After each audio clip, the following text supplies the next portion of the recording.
जयाम आदिवासी जंगल रखवाला रे।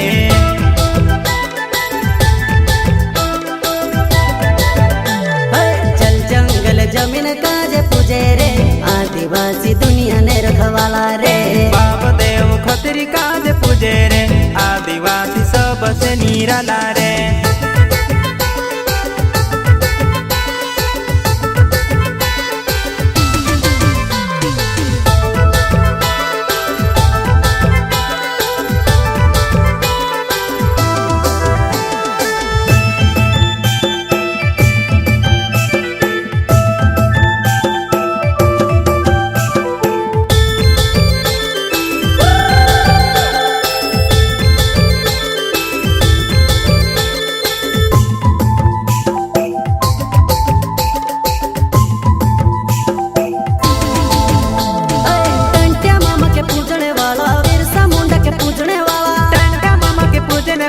बिरसा मुंडा के पूजने वाला आदिवासी हमो एक रे।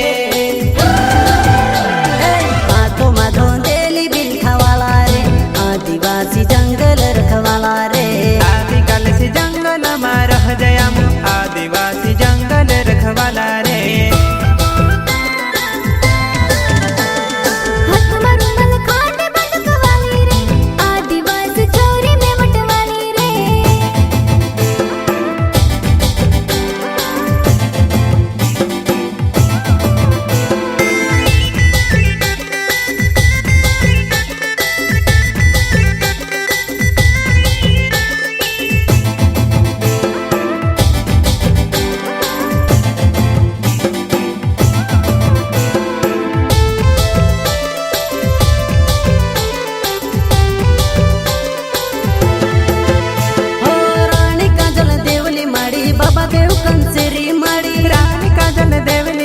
बाबा देव कंसरी